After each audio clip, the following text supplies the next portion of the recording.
Good evening, everyone, and welcome to another edition of Tuesday Night Live, brought to you by CrowCast. With me is the usual motley crew. G'day, Donkey. How you going, mate?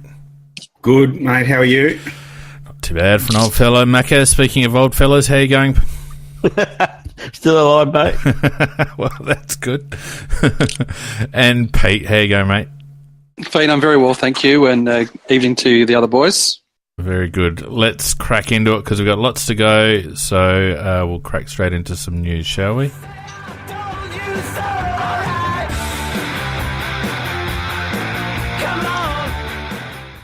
Well, gents, not obviously not strictly Crows news, but can we really not talk about the basketball last night? Can we not talk about that, do you think? Or I think we should just give it a couple of minutes. Just unbelievable. Most extraordinary thing I've seen in my days watching all sports, and I've been watching every sport that's going around since I was about 5 years old, and that took the biscuit. Unbelievable.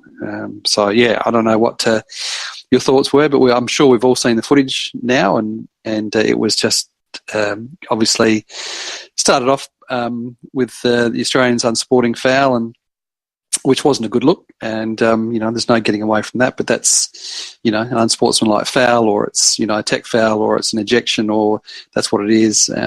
Everything that happened after that sits with the Philippines and their players and their staff, and the poor security and everything that flowed from that initial incident. Just unbelievable scenes, and lucky that someone wasn't really seriously injured. Well, what I can't get over is it wasn't just player versus player. It ended up their officials joined in, and then also some of the crowd. I mean, that was just well, you wonder whether they should ever be allowed to ever have games there again after that. Well they've got the World Cup in 2023. Exactly, Doc. They've got they're supposed to be hosting a World Cup. That is my point, though. Yeah, and they shouldn't, and that should be stripped from them immediately, because they're not going to be able to guarantee security and safety of players. And I think interesting to see what the penalties will be. But I think that certainly Matthew Dellavedova deserves a big tick for the way that he marshalled the troops and kept them on the bench. And it would have been incredibly, putting yourself in the position of those players, it would have been incredibly difficult to see that going on, and you would have been desperate to get out there and try and help people. But he was smart and made sure that the bench wasn't cleared. And I think that with the great benefit of hindsight now, when FIBA do investigate that, they'll be able to look at that and see that we didn't clear the bench, we did the right thing, and so I think that was certainly a positive. But that was it to me. That was the real one of the real excruciating pictures from that footage was the one that was from behind the bench, and you could see how concerned the players were. And but Delhi was kept them at bay, and because a clearing of the bench has connotations, and so he was very, very experienced and smart. And so hopefully what we'll be seeing is that they cleared their bench, and just a frightful assault on Golding. Nathan Sobey as well. The picture coming out of Sobey was disgraceful, and the Golding one was one which, you've got one guy on top of him with a headlock on him, could have killed him.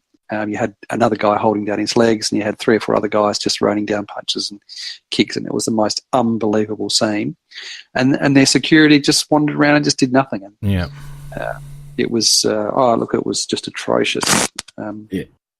There's actually some footage that's been released, or some pictures released today that Nikki alluded to, which was one of the Philippines players actually tried to trip one of our guys during the warm-up. So that sort of triggered the hostilities for the entire evening. So it was already a bit tense.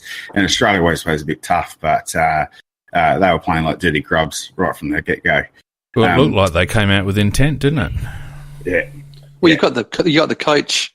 They got the coach on video at the timeout, the timeout prior, who was saying, "I want you to go out and hit these guys. I want you to go and put them on their ass." Yeah, that's actually on footage. That's on video, and that will go to FIBA.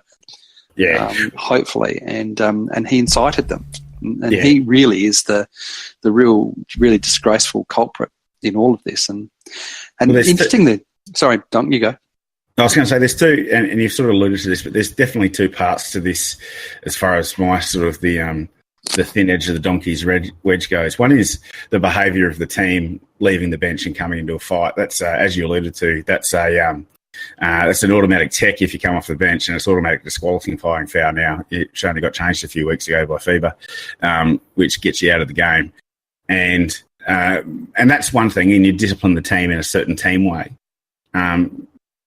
But the reason why they shouldn't hold the World Cup is because their bench officials, their spectators, the cameramen were all in on it too. And, and it broke down away from a brawl into lawlessness. And from what I could tell from the way the Australians were acting, if you go have a look at that footage, we were actually not trying to engage or trying to strike. We were trying to just clear a way and get away. If you ever look at the way the big thon maker was sort of jumping up and sort of springbocking around and flicking his legs, but without actually kicking anybody, he was just trying to keep people away from his people. We were just trying to be basketballers, and they were trying to brawl. Like it was... they were a street gang. They were just nothing short of a street gang.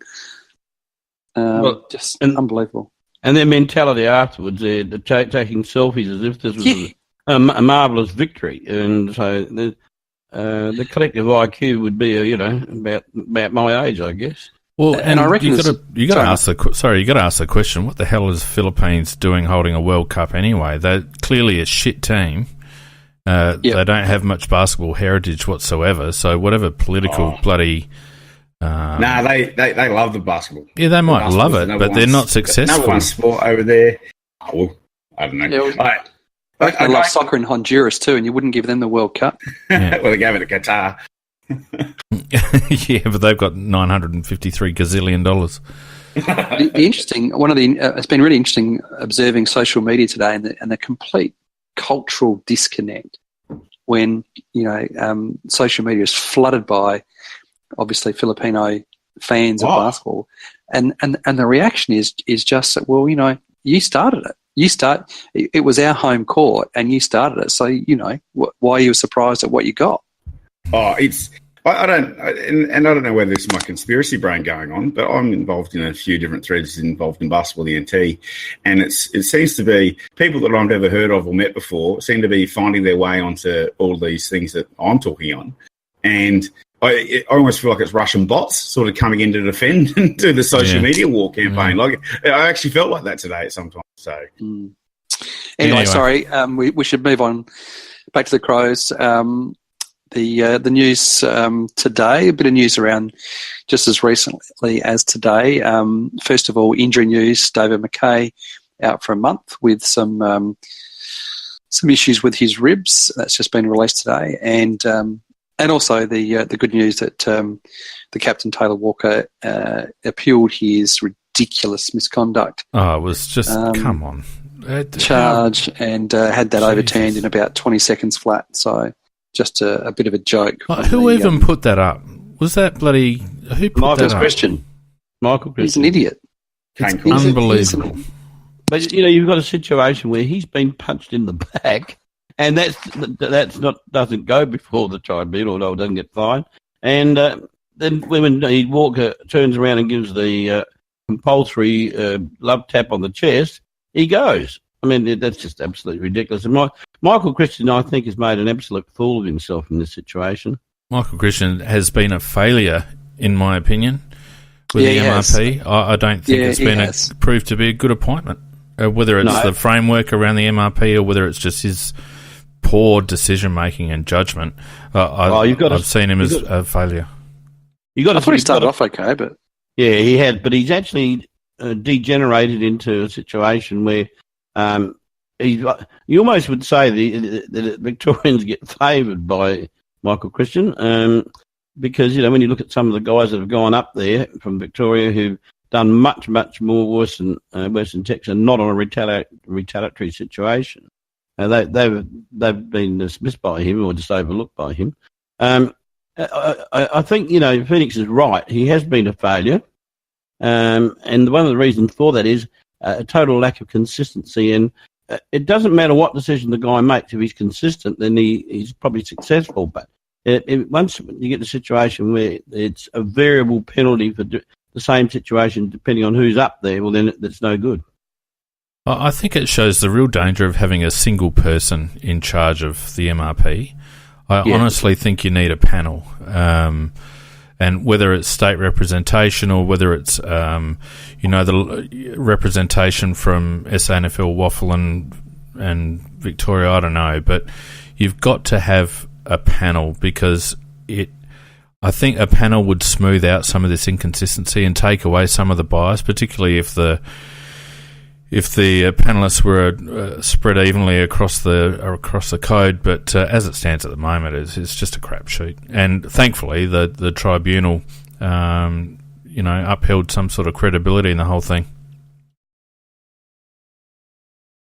Anyway, what else have we got? Anything from anyone else? They were my main contributions. Well, the Crows won on the weekend. I'm not sure if people saw that. Yeah, we're going to go to that in a sec. We'll get to that. Okay. The other thing I noticed in terms of general news, not that it's just a point of interest really, but I noticed that the West Coast have lost their sister Waffle side for 2019, so it looks like they're going to be taking on a similar model to ourselves, which is interesting because the Waffle has always held that, Peel for Fremantle and East Perth for the Eagles has been a better model, but now they're going down our road. Going into the Waffle? Well, the West Coast are going to have a standalone side rather than that, using East Perth as their feeder. Yes, their own side in the Waffle. That's right, yeah. Do we think it's time for a Rezzies, AFL Rezzies? Surely. Our Crows team is fucking useless. It's well, not through any fault of their own, but it's just not workable. It would be cheaper. It would be cheaper for us to do it. Well, the only problem would be squad sizes, really.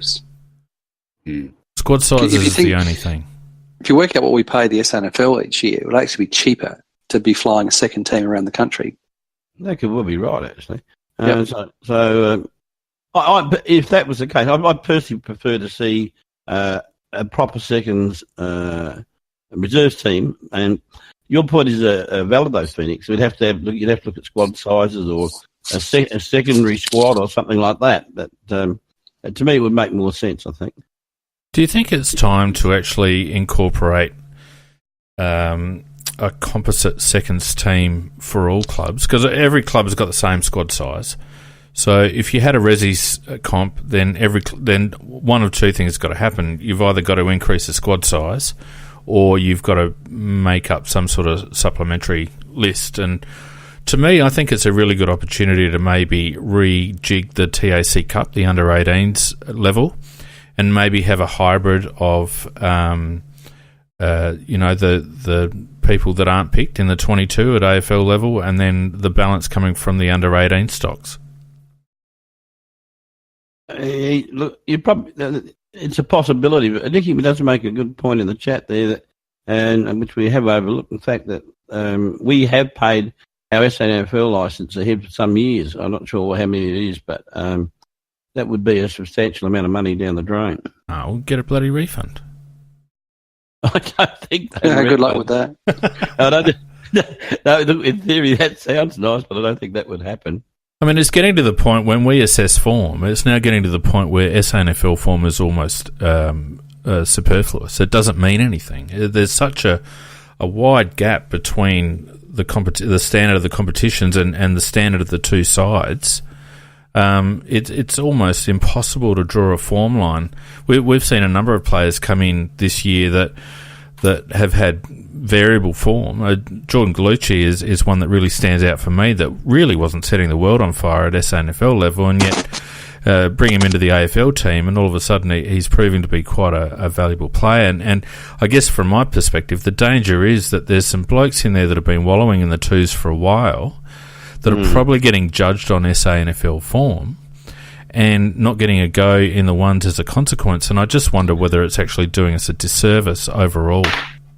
Well, I've said for a long time that the form of the SNFL team per se is absolutely unimportant. Whether we win games doesn't matter, because the reality is that all of those players would have instructions on a week-to-week basis. They would have tasks, they would have objectives, they would have measurements, all of those things, and things that we would, the average punter would not know. We would not know what they are being asked to do. Now, it could be running patterns, it could be all sorts of things. It could be a certain amount of kilometres they need to run in a game for fitness. Who knows? It could be a whole range of things. But I can remember watching the Crow seconds down at the parade last year, and Jordan Galucci only got 10 kicks that day, but you know what? I reckon 4 of them were the classic that I saw on Saturday afternoon, which was Galucci running through the middle and just kicking a pinpoint perfect pass to a target, which led to a goal. Now, he didn't get the best players. He only got 10 kicks for the game. But I looked at that and I thought, geez, that is pretty classy.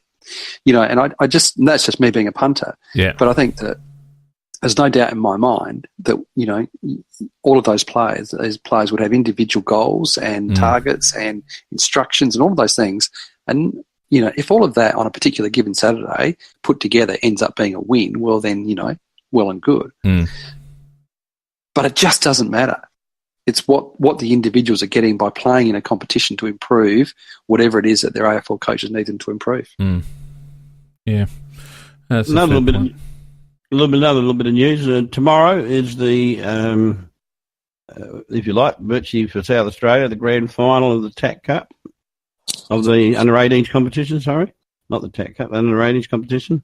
And we're playing Vic Metro, and it's on Fox Footy. And I think it's about 4:10. And if you've got Fox, either watch it or record it. If you're working, I'm lucky I'm retired, but I'll be watching it. And if you've got Fox, record it. It'll be worth looking at. It will give us a very good look between those two teams at a lot of the top picks in the draft at the end of the year.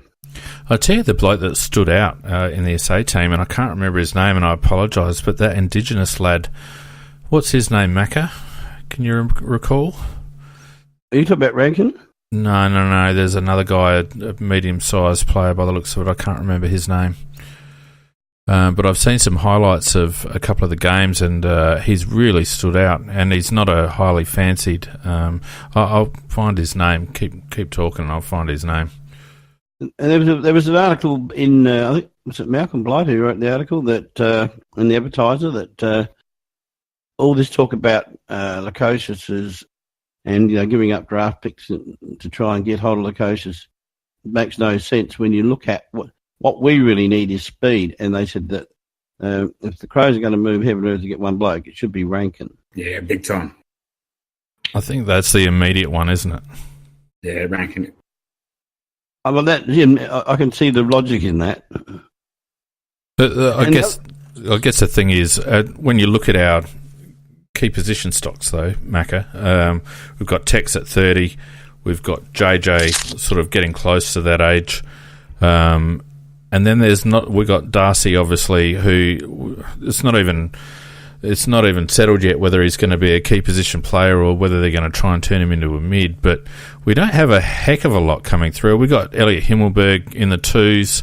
Harry Deere seems to be on the nose. And Lukosius, I reckon, is a once in a generation forward. I think he could be anything. And I get where Malcolm's coming from.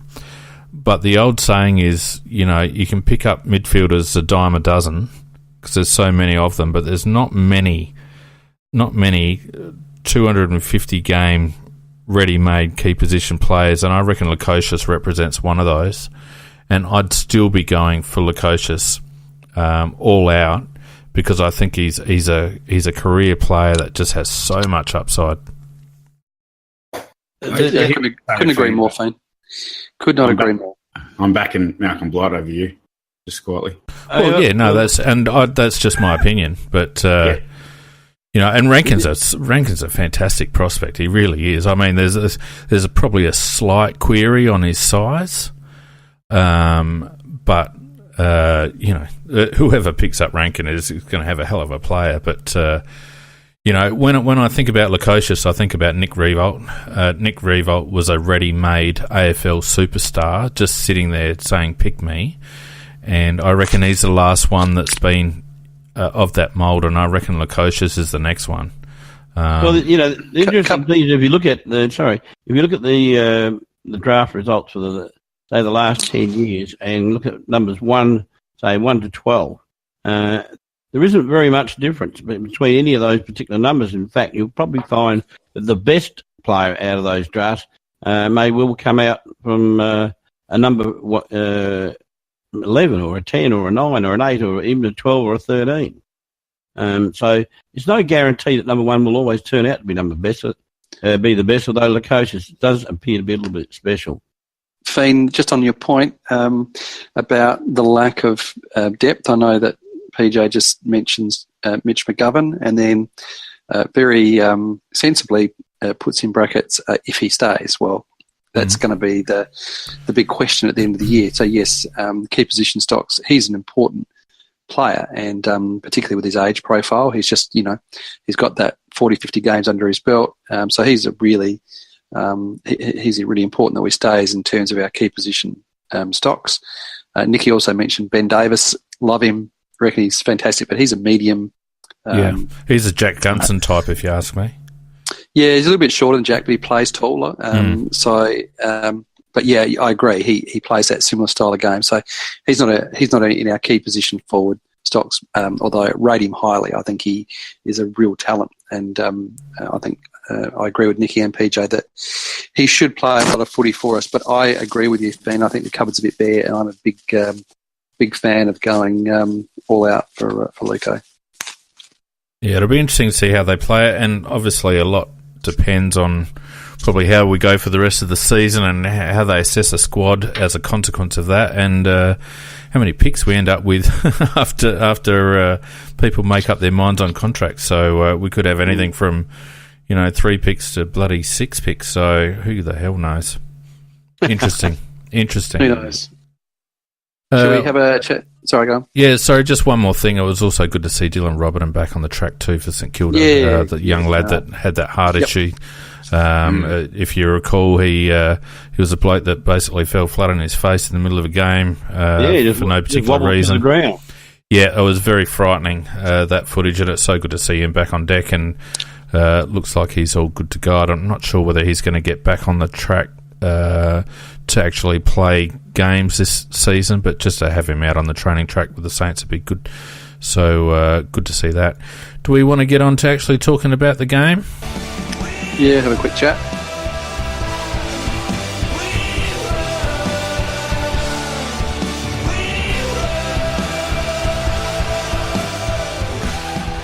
That's what we did in the last quarter, guys. We just decided to run, and look what happened. What a welcome return. You can go back to a bit of footage or audio, I should say, from last week. Fino, I reckon I just about nailed it. I reckon you did about too. 10 to 15 points, I think I was. And it was we're never going to look like that we're a better team than West Coast, but just had a feeling that that there would be a want and a will to win that would get us over the line. I didn't expect that they were going to explode like they did in that last quarter. But yeah, you're right. I mean, you could see right from, I said to a mate that I was there with, you could see right at the start of the last quarter that they were really looking at trying to take the game on. And actually, for the first 5 minutes, it looked pretty ugly. It looked like a team that was trying something that they'd really forgotten how to do. And it looked a bit clumsy and a bit clunky. And I think I tweeted it was kind of like having the engine in your car trying to turn it over on a cold morning before it finally gets going. But geez, once it clicked into gear, it certainly looked like a few passages from last year. It was something that I was hoping would happen after half-time against Hawthorn. We had that game against Hawthorn where we're just sort of hanging in. It was a really scrappy, ugly game, and you kind of thought if the Crows could just take the game on in the second half, we might be able to get up, and history shows the opposite happened. Whereas, in the last quarter against West Coast, like you say, Pete, it was almost like they were just doing it in spite of themselves. A bit of two grabbing and second guessing and all the rest of it. But as they gained confidence and were getting results out of it, we haven't kicked six goals in a quarter for quite some time. Actually, I think it's something like 14 quarters since we've kicked more than 3 goals or something like that. For such a high scoring team. Well, that's So to be able to do that in the last quarter, obviously, and to see a couple of blokes stand up, particularly Tex, who's been down and much maligned and injured and underdone and all the rest of it, it was just really good to see the team up and about again. Mm. But I reckon, but the way what Pete said was at the beginning was right. We'd been looking like a team, and we looked in the first 3 quarters like we were trying to do that, but we were just like, as he said, we'd forgotten how to do it. And the effort, there seemed to be the effort, but not the result.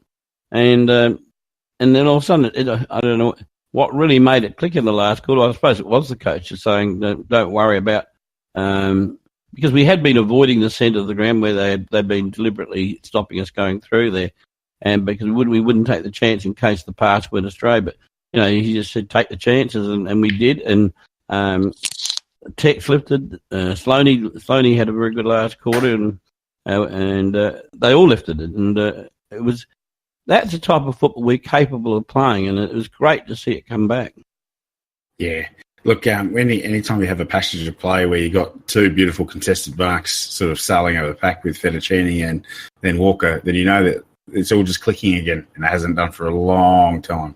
It just sort of, it warmed the cockles of all of our hearts. I never stopped believing, but they had to see something pretty soon, and that last quarter was it for me.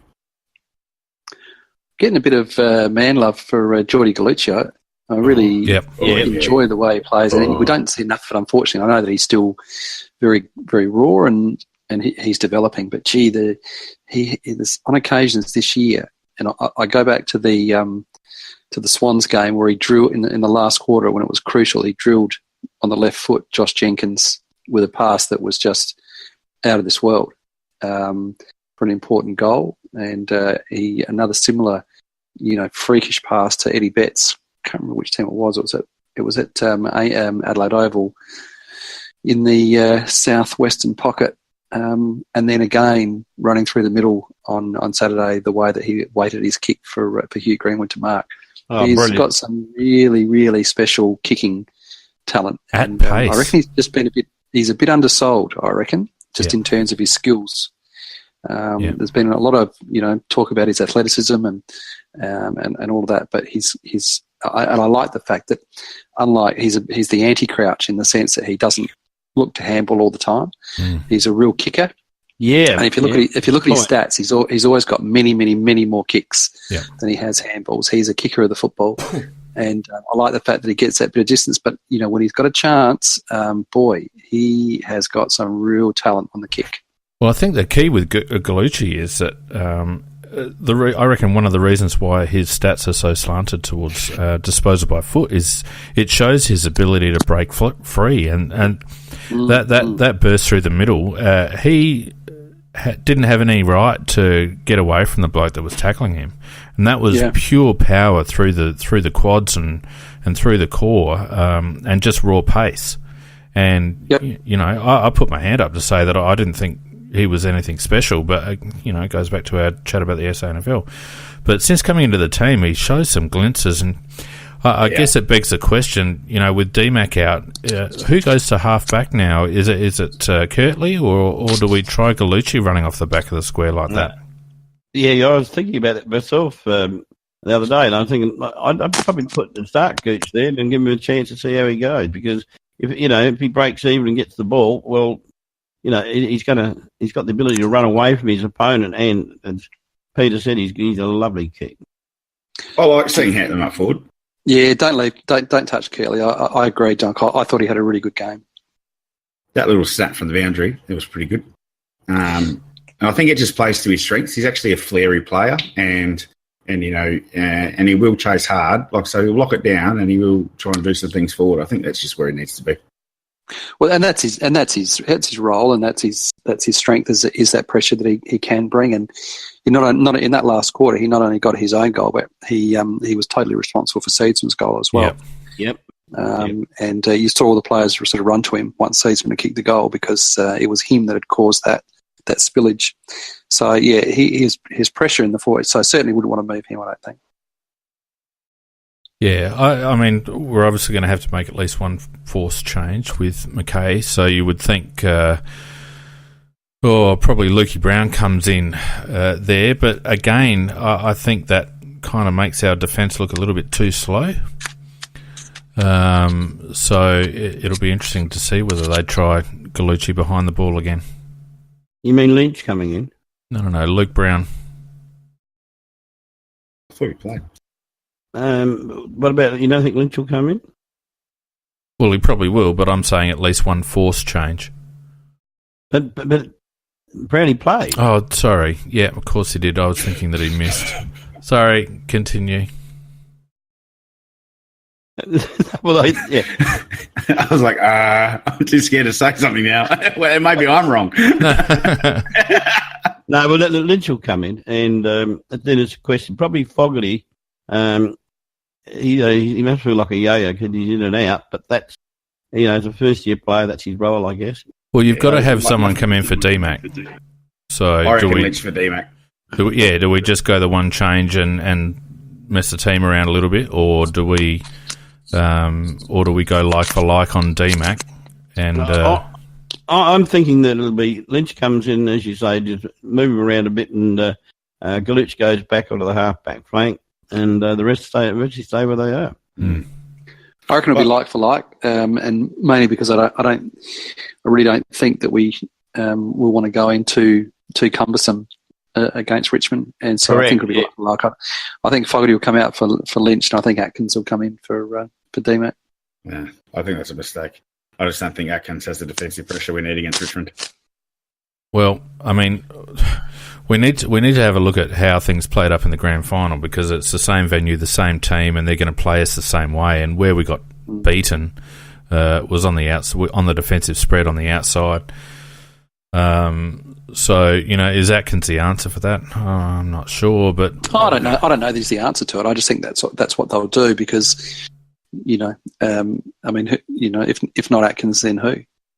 I think one of our biggest problems in the grand final wasn't just our team defence on the outside. It was about the amount of movement that we did off the ball, moving to space for each other. So rather than presenting options that were gettable, we were forced to kick the contest. We were beaten 2-on-1, and that's part of a bit of movement off the ball. And I think Fogarty actually provides a decent set of hands that can break that up in a different way, and he provides a bit of physical pressure that I don't think gets brought in a lot of other ways.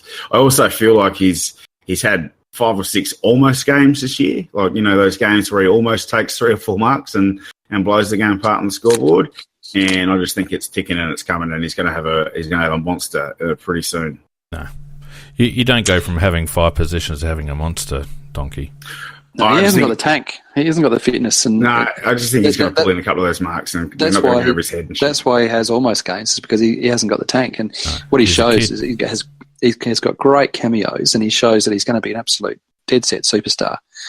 But he hasn't got the tank, and he's not going to be. He can barely run out a game, and so we've had to play him because of all of the things that have happened, and it's been great, and I'm glad that we've got games into him.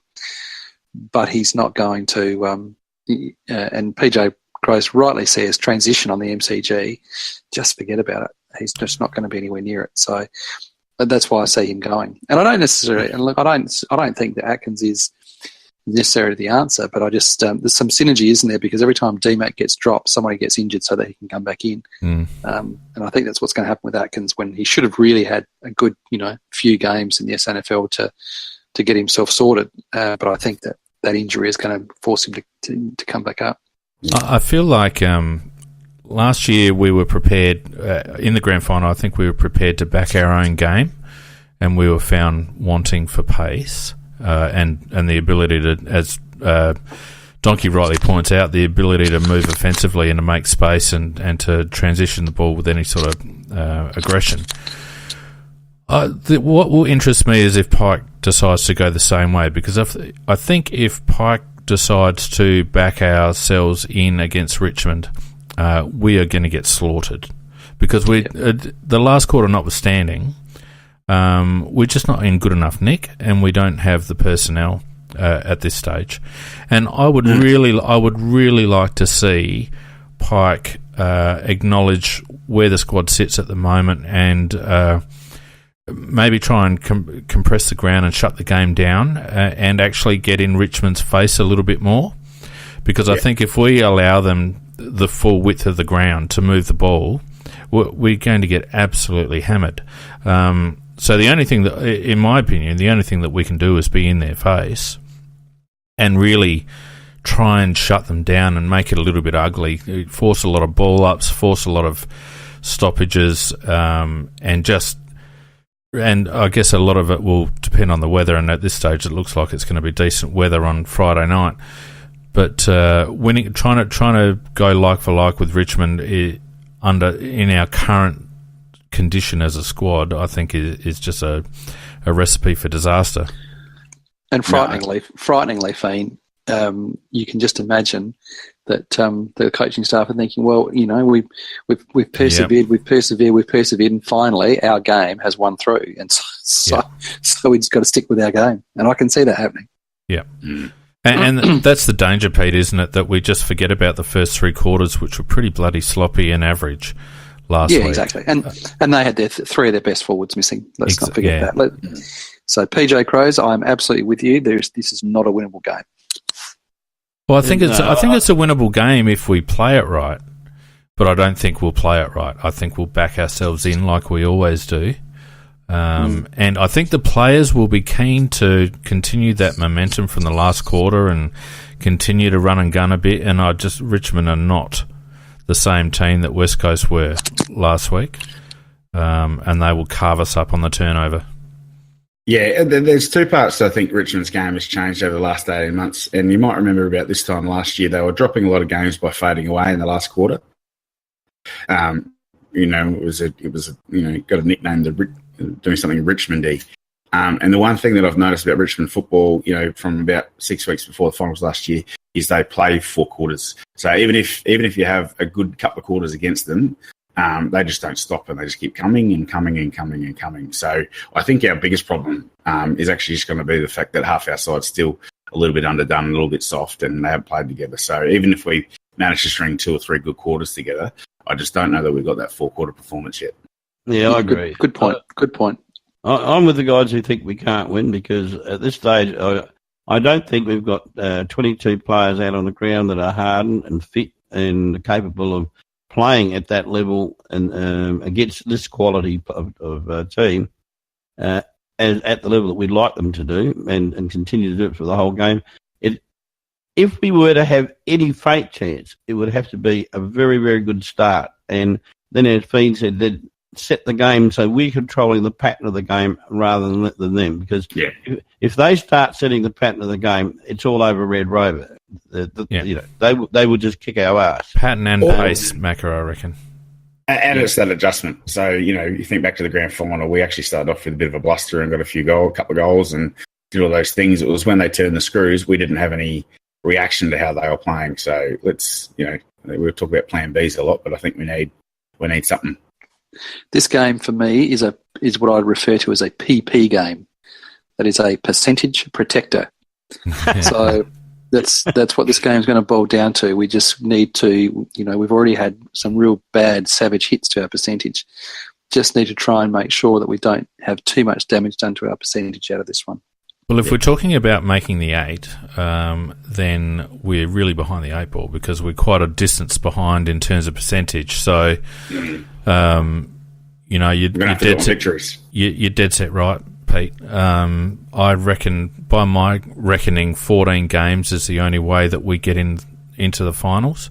13 games, I think, leaves us too far behind in percentage, and certainly if we get smashed this weekend, then it definitely puts it out of out of the question. So, I mean, talking in terms of finals, you're right. And that's why I feel like we need to shut the game down. And if I were Don Pike, and I'm quite thankful I'm not at the moment, but if I was him, I'd try to shut the game down for 3 quarters and see if we can turn it on in the last again. Because I don't think we can go with them for 4 quarters. Yeah. Just on something that's a little bit newsy and a little bit exciting, and I know we haven't covered it heaps, but if you have a look at our injury list at the moment, it's looking pretty good over the next couple of weeks. So we've got Eddie Betts only a week away. Brad Crouch obviously out for the season. Harry Deer, actually doesn't matter whether he's injured or not because he's not going to get a game, but he's only 2 to 3 weeks away. Jack Edwards, not going to see him either. Cam Ellis-Yolwyn, only 1 week away. Gibson's listed as a test. Hunter's listed as a test. Riley Knight listed as a test. Lynch test. McKay's out for 4 weeks, so that's really sad. McGovern's only 2 weeks away. Riley O'Brien season. Andy Otten 2 to 3 weeks. So we don't have a lot of, apart from the people that we know we're not going to see again for the rest of the year, we're going to have most of our people available to us within the next fortnight, which I think is pretty exciting. What would you say are our probably 3 best wins this year? Oh, against the top 3 teams.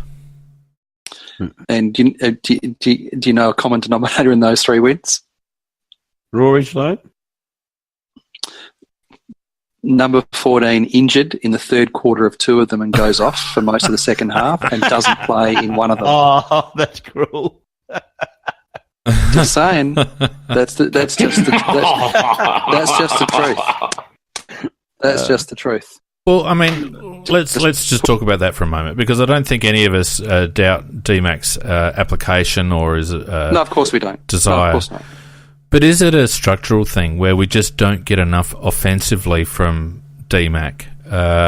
And does it mean that despite his best efforts, we just don't get the output that we need from that position or from that role? Because we saw when Gallucci went back into that role in the last quarter how effective he was. Is it more a 5-game rookie and a 200-game player body? That's what we get. Yeah, well, is it a matter of the output rather than the individual? Oh, absolutely. And that's a really constructive way of putting it. And we all know that he's a whipping boy, and there's nobody that has watched his 200 games would ever question his courage or his tenacity or his willingness to stand under the flight or, all those good things. So that's not in question at all. But as I said, I'm just putting it out there that our 3 best wins of the year have all had him missing for a significant part of the game. And so it is a reasonable point for debate.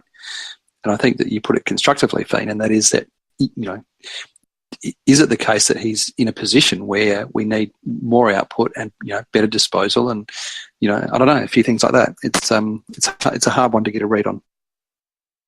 Well, sorry, Macca, go on. No, I was going to say, it's very hard to argue with Peter's argument. Unfortunately, and it's one of the, as been said in the chat, he doesn't have much of a frame really, and he goes in 100%, and I've never seen him pike on a ball, but unfortunately, when he does go for it, it just means 9 times out of 10 he just gets hurt and doesn't get the ball. Well, the other thing that bothers me. Sorry, go on. Sorry, go on.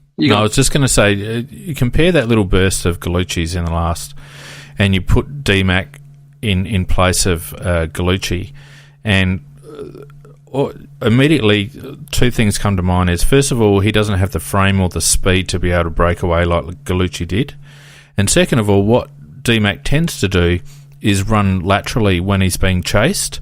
And so immediately, instead of that ball going straight down the guts, it all of a sudden goes to the 50 out on the flank near the boundary, because that's what DMAC does. To avoid a chaser, he'll move laterally rather than try to burst away. And I think that's one little example of maybe the difference in having someone with Gallucci's skills running off the back than say someone like McKay. The other thing that really bothers me with the whole McKay situation is that there has been a number of times where I've seen us move, structurally and positionally to accommodate him. Yeah. And no better example than when Miller was moved forward to accommodate D-Mac up half-back. And, we always seem to be shuffling around to find a spot for him to play, whether it be wing, whether it be half-back, or start on the ball a couple of times. It's, I just feel that for some reason, we seem to want to accommodate him in a particular, in some role, rather than say that if you're not succeeding in your role, then you don't play. Yeah. You were talking about McKay going in and moving Miller up to the half-forward flank. That actually weakened two positions because Miller was playing well at half-back, and you get a lesser performance from the half-back flank. And Miller at this stage, he's not a very good half-forward by comparison. Yeah. So, it's just you lose both ways that way.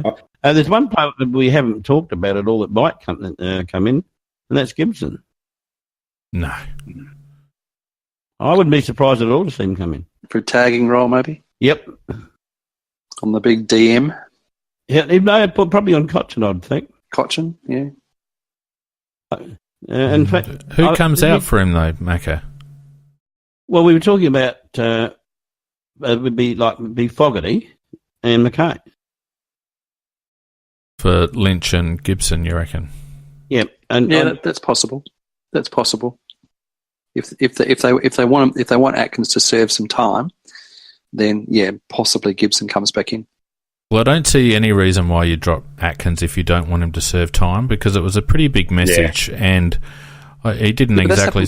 I know. It's happened to McKay where they probably sent him back with the message as well, and then he has throughout his career he has just had this magic charm, and he's been dropped and not actually played a reserves game and been recalled. Yeah, I know. And that's on the back of injuries and or suspensions or moon landings or whatever it is. He manages to find his way back into the team. Space Force. Do you know what I mean? Yeah. He manages to find his way back into the team without actually playing any, at the most playing one game. So that's why I just think it's possible that they send Atkins back with a message, but then circumstances change and they have to recall him. Yeah, PJ makes a really good point in the chat about if Fogarty goes out, who contests in the 50, because I see Fogarty very much taking the McGovern role, and I know he's kind of been taking the Lynch role to a degree, but we know that Don Pike likes a three-pronged forward line with Tex, JJ and McGovern, and I don't really want Fogarty out just because I think even though his output isn't huge, his presence is enough that he demands attention. And it makes you wonder whether without that third marking option up forward, whether we're allowing Rance to play his usual bloody out the back, bloody free man cutting in over the top rather than making him accountable, because we've seen whenever Rance is accountable, 9 times out of 10 he struggles.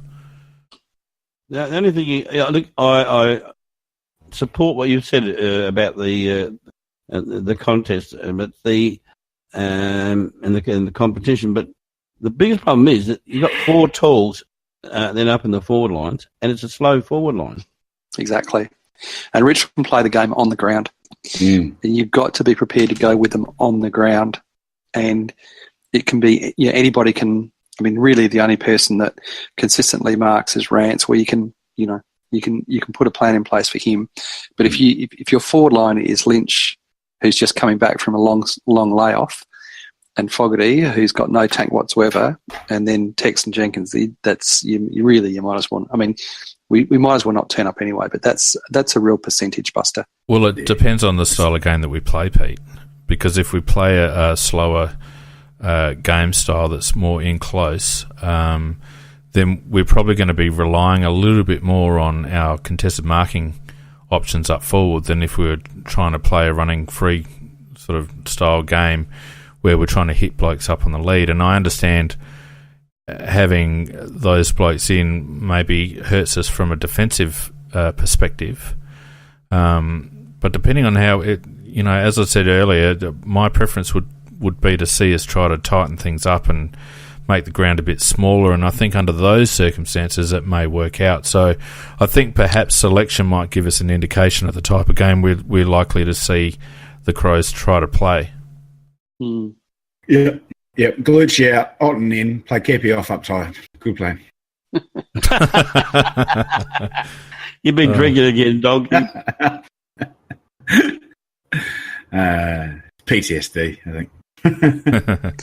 Anyone think we can get up? No, not for me. I think Richmond by about 35 points. Donkey, you're our optimist. Yeah, I have a sneaky little sneaky feeling that this is just one of the ones where they're going to be off a little bit, we're going to be up a little bit, and it's going to be the difference. And why are they going to be off? It's Friday night at the G.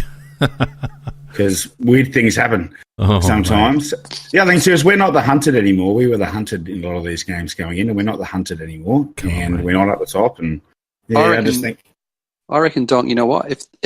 Honestly, I reckon if they are a bit off, and we can carry over that form that we showed in the last quarter, we can get just a little bit of luck with the run of play. I honestly reckon we can keep it, maybe under 30 points. I reckon. But if that doesn't work out, if they are on and we can't just carry over what we were doing last week, then expect it 60 points or more. Yeah, I also expected to beat North Melbourne last year by a lot of points, and we didn't. So I just always hold out that that the upset's coming. Good on you, mate. Love your optimism. We all do. I'm not quite as pessimistic as you, Pete, but I do think that they'll be too good. I'm also resting at a spot where I don't think we've got anything to lose anymore. Like, I think sometimes when you go in holding on tight and trying to defend and hold on where you are, you start to play a conservative brand of footy and you start to choke up a bit like we did in the GF. But we are I don't know if many people play poker, but we are massively short stacked. Like, we've got nothing to lose anymore. All in every hand. Well, let's go. And I think that once that mentality of sort of playing risk-free and just having a crack, I think that can be a really positive thing, especially when you've got the cattle and the talent. And I think we've got the cattle and the talent. Well, maybe not on Friday night. We have got a lot to lose, Donkey. We've got draft places to lose. Mate, if we beat Richmond, then it's on, all right? Yeah, okay. Look, well, if we beat Richmond, we are. Well, no, we're just one win out of another 6 that we've got to get. But I think the danger is that we finish that game on a real high against West Coast, but I think it's a very fragile high, and I think if we get taken apart in the first 15 minutes, I think it will break the players' belief very quickly, whereas I think if we can stay in it for a good portion of the game, then we're in with a sneaky chance. I just can't see it. Richmond are almost full strength. They're only really missing Conker, and they got some blokes in really good form, and they're winning games without Dusty having a Brownlow year, really. Yeah, it's true. No, they're going to miss, I think, Hooley, Vlosten, Conker, and there was another Townsend. I think that's... So there's a few out. Yeah, they've been out for a few weeks, haven't they? It's only Conker that's come out. Vlosten's had just about a career best year, so yeah, he will be a loss for them. Yeah, so they've got a couple out, but nothing that's going to affect the result. No, and I think nothing that really affects the way they play the game either. I think they've got enough pace to get us, and but who knows if we play ugly, and try to make it a 12 goals to 10 game. You get to the last quarter with a couple of goals in it, anything can happen. So, but I'm not optimistic, I have to say. No. All right. Well, that covers that. And McKay, do you want to have a crack at Sweets and Smacks? Yep. That's what I am, and I really don't care. Go for it, mate. All right, the bit light on for Sweets this week, but I'd like to give a couple of sweets to a couple of boys in the team. Tex Walker, who actually really showed how to be a leader in that last quarter. And Tex, I'd love to see you just play like that all the time. But then that was brilliant and a big sweep for that particular game. And also for Rory, because, Rory Sloan, to come in after that many weeks and play the last quarter that he did, and he struggled for some of the rest of the quarters, but when it counted, Rory was there, and somebody's chase on Ryan, for example, and those guys deserve a sweep. as for smacks, well, yeah, they're pretty easy, I think. What's his name? Michael Christian. My God, one right between the eyes for him. Bang! That's a full-blooded blow. That one. That was absolutely stupid. To give Tex a fine, and the guy that billed him twice in the back, nothing. I mean, that was just insanity. So he gets a smack. And the Victorian media. I just can't understand the mentality of the Victorian media. I thought Tex was very, very clever and street smart by calling for the ball when they threw in the ball when it wasn't his kick, and we got a 50-metre out of it. And they said not sporting and not in the spirit of the game and all that sort of shit. And, that was Kane Corns. Yeah, but it really just made me... It wasn't just Kane Corns. At the time, it was also said by the idiots that were calling the game at the time. So I actually sorry to interrupt you, Macca, but I saw a interesting post on social media today, which had actually a news article from last year where Alan Richardson praised Nick Rewalt. Yeah, I saw that too. The same thing.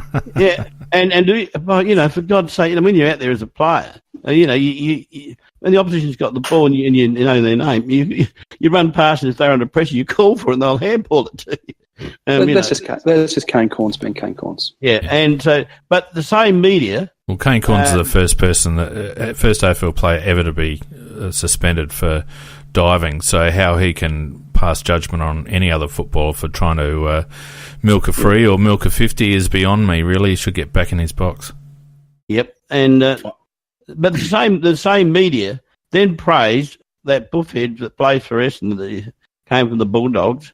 When he got a mark and there was about 2 minutes to go, and he just stood there and ran the clock down for 30 seconds before he had his kick from the goal square. And, if you want to talk about the look of the game and not looking sporting, and to me, I think this is a problem in our game, that particular factor of it, that, if you get a reasonable time to have your kick and you've got 30 seconds allowance, and if you go right through all the process, if you stand there like he did, just like a fucking statue, and grinning like an ape that he is, then to me but he got praised for that. He got praised. Very clever, very clever. So, Tex isn't clever for what he did, but what's his bloody name? I can't remember. Jake Stringer. Jake Stringer. So, yeah, I should have just said the package. Yeah. But you almost got a whole show there. Thinking you wouldn't have to put the explicit language sign on the. That's right, but we fucked that up, didn't we? Yeah, that's right. It's done. It's guaranteed when I'm around. No, but seriously, yeah, the Victorian media, they drive me mad with that sort of shit. Yeah. So that's it from me. Very good, Macca. Anyone want to add something to Macca's Sweets and Smacks? I think that's pretty good. Mate, I've got, sorry to do this to you, but I've got kids and I'm by myself at the moment. I'm a single dad. I'm a single dad at the moment. That's so I'm going to leave with a smack to the everyone and everything and everybody associated with the Philippine basketball team. Yeah. Massive smack because you're all a bunch of dogs. Yeah. That's all I've got to say. Agree. And with that, Donkey, it's over to you for competitions, mate.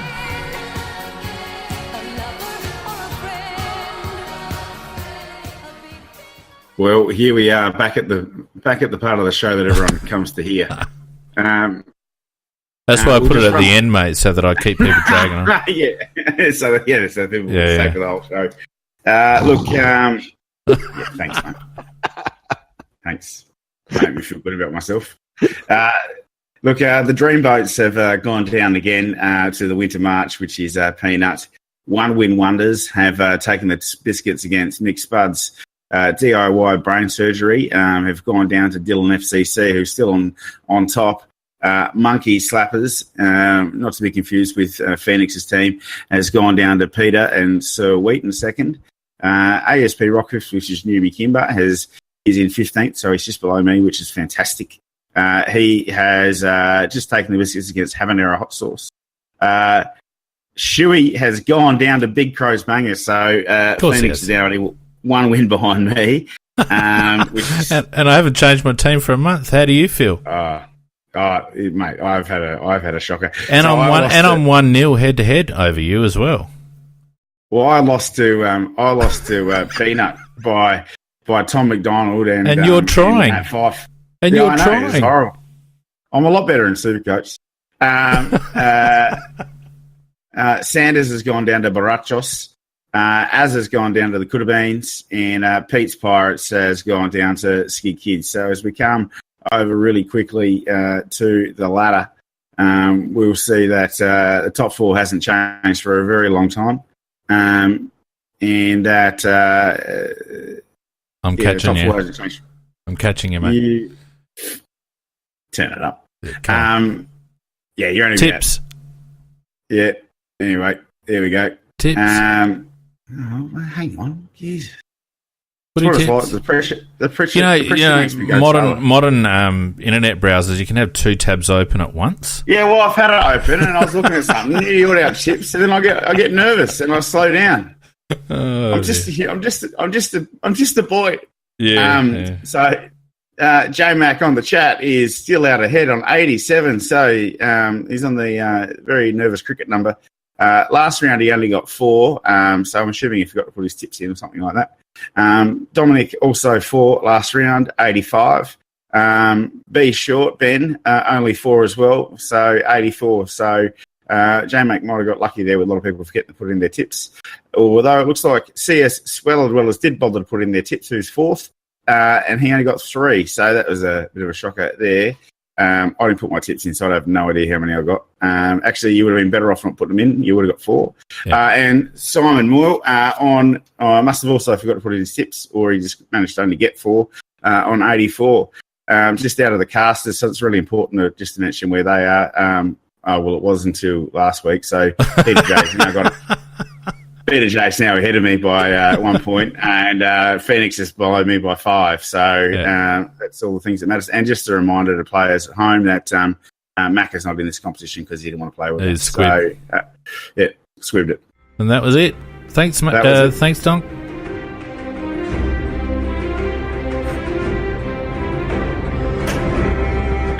Game of Crows.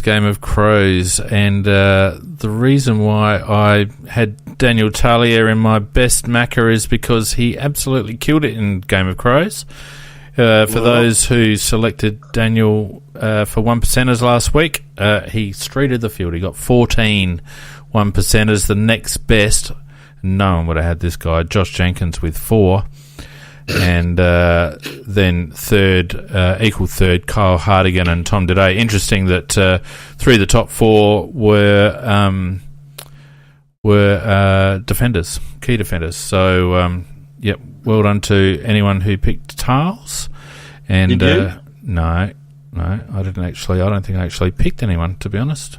Did we do it last week? We did. We did 1%ers, but we didn't actually ask anyone for their opinion. We just did 1%ers.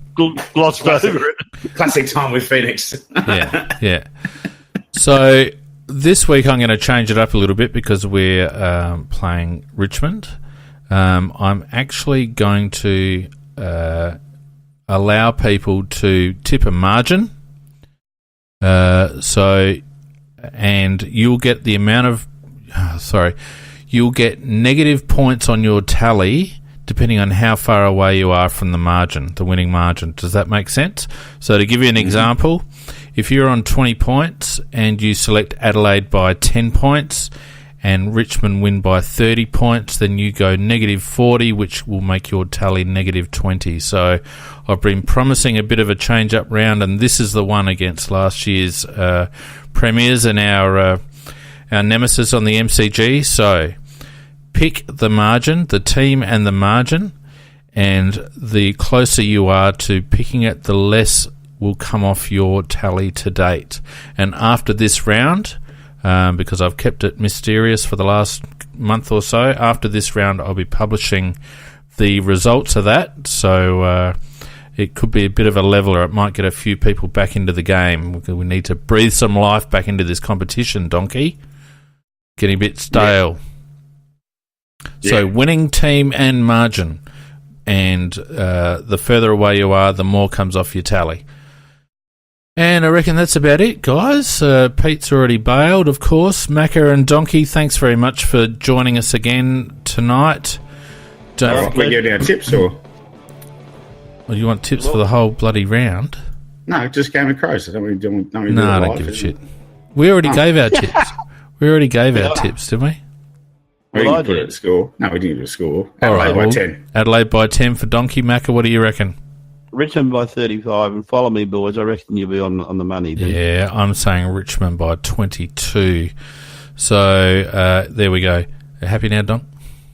Mm-hmm. Yeah, good.